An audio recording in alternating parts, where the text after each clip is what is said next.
All right, family, I'm back. This is part two. Apologies, somebody ended up calling and interrupting. Um, but this is the second part. It says the peacock as a symbol. The peacock was a symbol of immorality, which is again something else that just took me aback because, again, uh,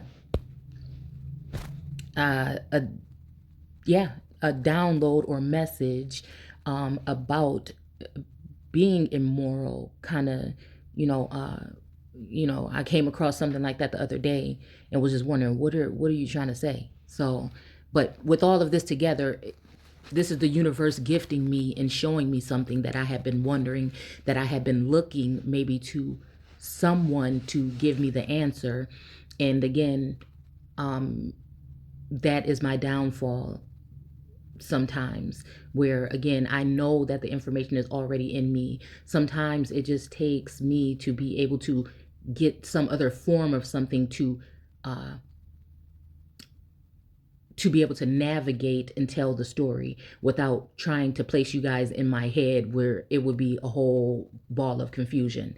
So this helps me bring order to, with me being someone that is more of a free spirit and doesn't like to really write and jot things down that much, even though I'm trying to start. Okay. um, but anyhow, so it says, because the ancients believed that the peacock had flesh that did not decay after death. So they had flesh that didn't decay after death. And this is making me think of, um, that no matter if this peacock, okay, this form of bird, in which I told you guys when they're talking about these particular things and entomology and all these things, is really be talking about us as well. So um, now the after death. Okay, so let's think if we even talking about with the whole construct of caste and those people that are in the Sheol or in the underworld or in the what do you call it? The undesirables and things like this. Okay, that even though they're in that place, they cannot decay. That the bloodline still runs deep and that these people are still royalty is what this is making me think of. Now, in this day and age, you may have other parts of that clan or group that, again, be it though it is just a lack of knowing or again, we all have our own bubbles of energy that's running up and down through and around us, even with the ancestors and the guides and everything right now to this day, to put things into line for this new heaven and this new earth that's going to be coming. So the same thing happened back then where and this is why I focused so much when I was talking about class and caste, that it's not about skin color. It's about the soul, it's about the spirit, it's about the mind, it's about the person or the people themselves.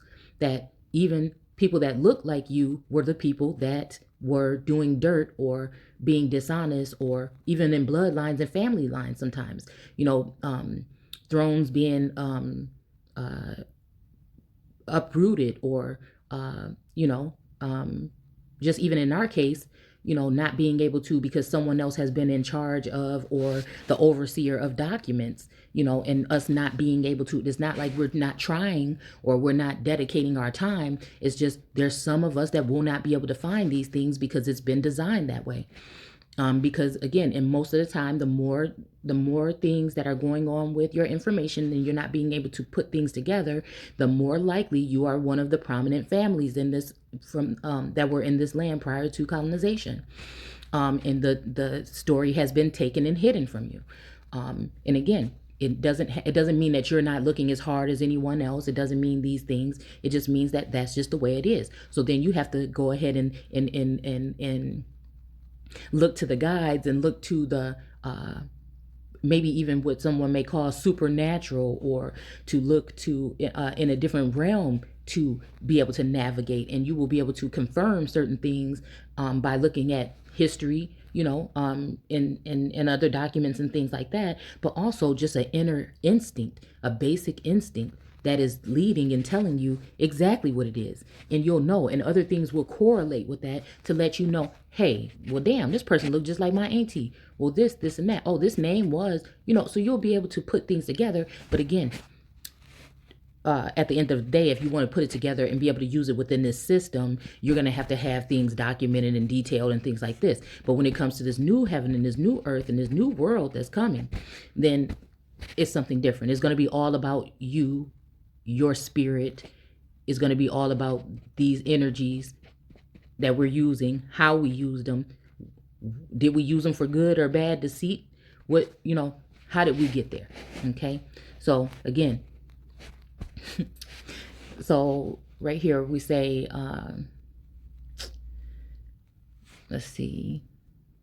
Okay, so again, what I'm feeling like is this is actually talking about possibly the flesh of that bird, but it's also probably talking about, I don't know why I'm thinking of, like, I'm starting to look into like sibyls and like different female, I'm just seeing female feathers that were maybe cast out. They were maybe in prominent roles at one point in time.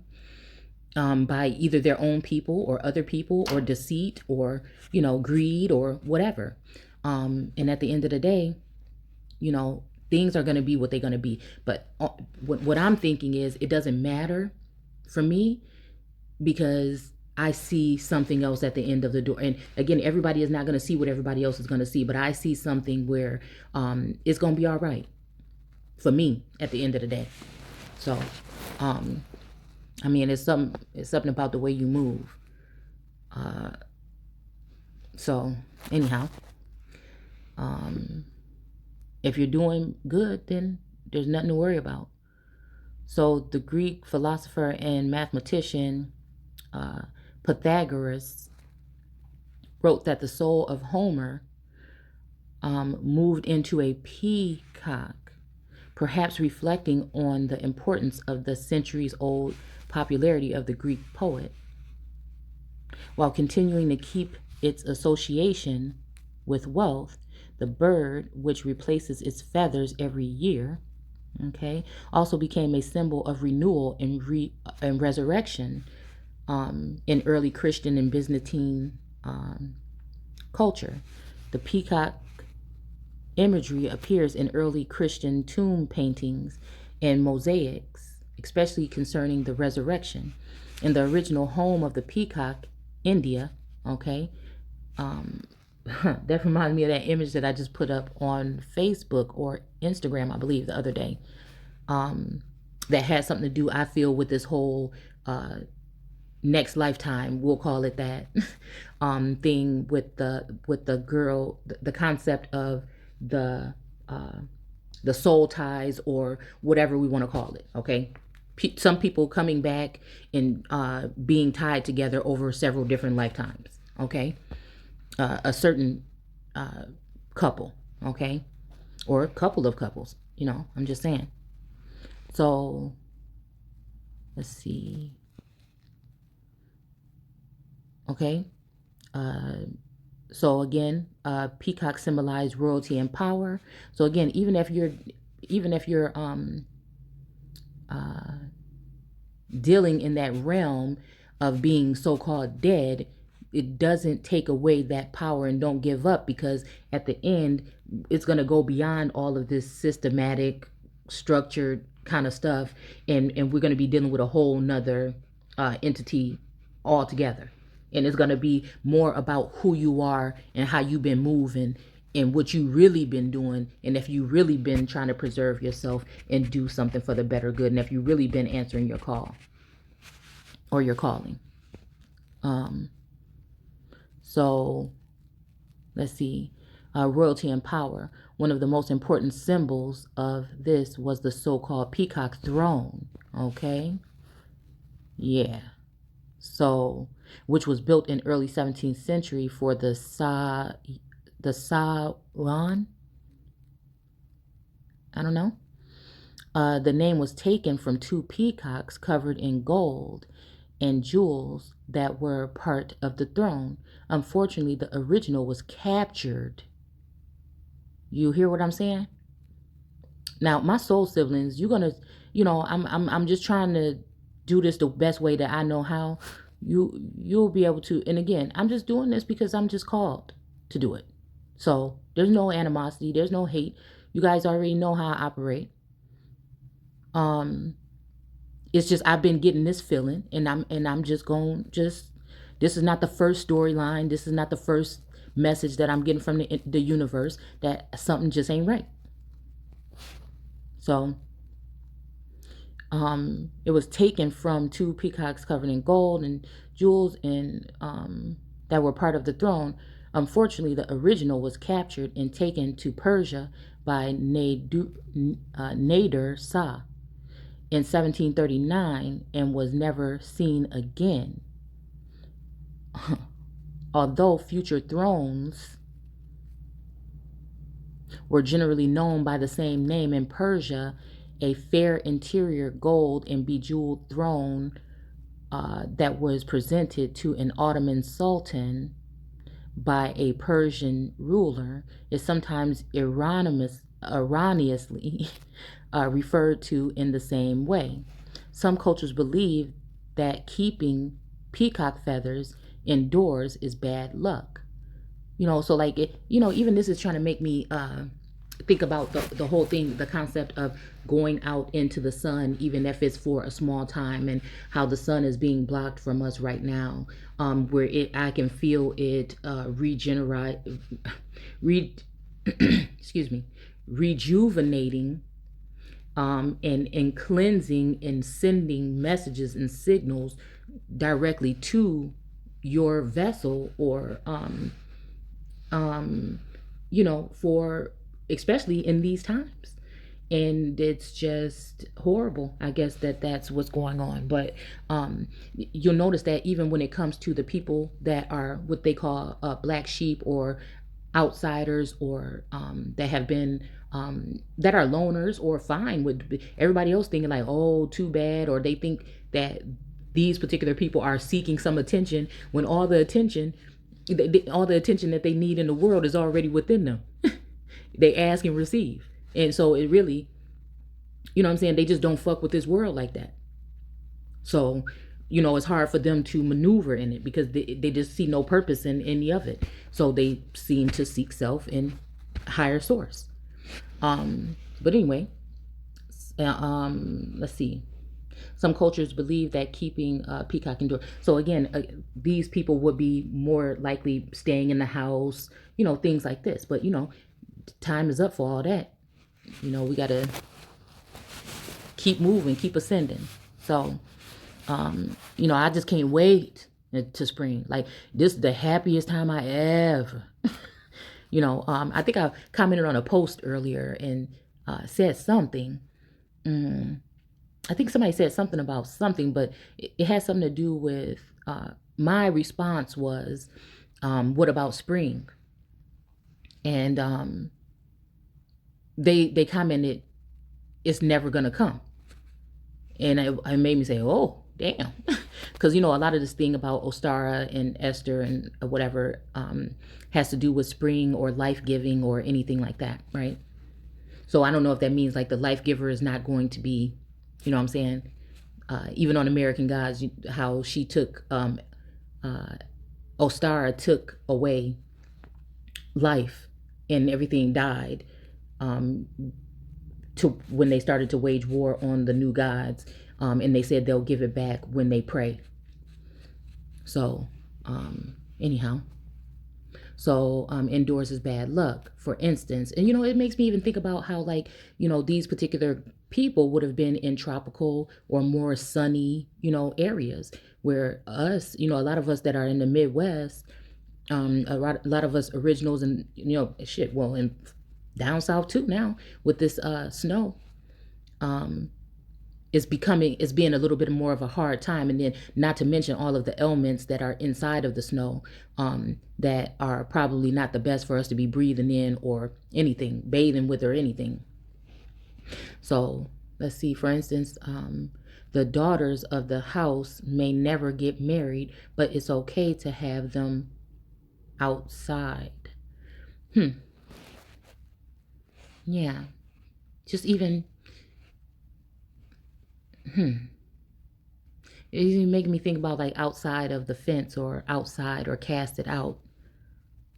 And again, they'll never be married. So like, this in this instance, if this is a if this is now time where different, oh shit, that phone scared the hell out of me. Sorry. Okay. Where there may be some type of courting going on, some getting set thrones and things being put in place for this new world that we're going to be possibly going into. That these peacocks may, they're not dead. They still have their royal bloodlines, but at the same time, they may not be able to be taken in by a king. He would have to probably travel into the underworld to retrieve her, and most of these people are not going to possibly want to do that. So anyhow, and people may know that this is the case, and they may keep it that way or not, choose not to assist in bringing those people up, because it may dampen something on their side. Now this is just what I'm getting here. I'm not directing it towards nobody at this point in time directly. I'm just saying out loud that this is what I'm feeling like I'm getting. And again, you've heard more ridiculous stuff. You know if it sit right with you or not, what I'm saying. So again, if you don't like it, then it is what it is. Or if you think whatever. So, what is it saying? Okay. So it says peacocks in Islam, which again, going back to the book, I don't know. And just even going back into the areas where my family was from, and going back and seeing some of the common names that are also on the certain documents, with my family tree. It's just kind of funny, because sometimes I can see everything else but my part. But if everything else is lining up, then hey, then come on. So there are mixed tales about peacocks in popular Islam. According to one story, God created a peacock which sat on a tree and prayed for 70,000 years using prayer beads. Then God put a mirror. Look at this shit. Okay. So we're talking about these mirrors, right? I think I told y'all about how even when I came to my hotel, my daughter was checking out the room, and she said, "Mama, like a couple weeks ago, she told me, she woke up in the morning and told me about the two-way mirror, right? But then when we came to the room, she said, oh, yeah, this is probably a two-way mirror." And she said, you know how you could tell? You put your finger on the mirror, and if you could see your finger touching, if it looks like your finger is touching your other finger, that means that it's a two-way mirror and people can see you through it. But if not, I'm just looking at her like, what are you talking about? Because she just be saying some off the wall type stuff sometimes. But it's not, it's not off the wall, but it's I be listening, because, it'd be, I know what's going on when she's saying these things, right? It's a message. So, let's see. Then God put a mirror in front of the peacock, who was so pleased at its own beauty that it prostrated itself to God 5 times. So the tradition of 5 prayers a day arose among the Muslims. A rather less engaging popular story is told in Al-Qasai. We'll just, but and then it says Kaisis. I don't know. The peacock is seduced by the promise of Satan that if he would help the latter enter paradise, he would teach him, okay? He would teach him 3 words that would save him from illness, old age, and death. So the peacock enlists the aid of the serpent, okay, to help Satan enter paradise. And again, y'all know my take on Satan. I can't see how many people Satan murdered in the Bible compared to the God of creation or one of the gods of creation. So do you see what I'm saying here? I don't look at that whole thing as, because God said he created good and evil. And so if he did, then he must have created Satan. We already know he did, supposedly. But I mean, if the way I look at it is, I'm still looking at Satan. He, like, who are you really? What is it? Which one do I need to be worried about? Which one should our people fear? Right? Okay. Which one should you be concerned with, and how, in what way? You know, I think you get a bad rep. But again, I'm not saying, because that's going to scare some people. But if it should just make you want to research it a little bit more. So anyways, help Satan enter paradise, where the latter seduces Eve. The peacock, which until then had been the beautiful bird of paradise with the most beautiful voice, is cast out of heaven, along with the serpent and Satan, and loses his voice. All right, we'll stop there and we'll come back with the peacock of the Middle East art.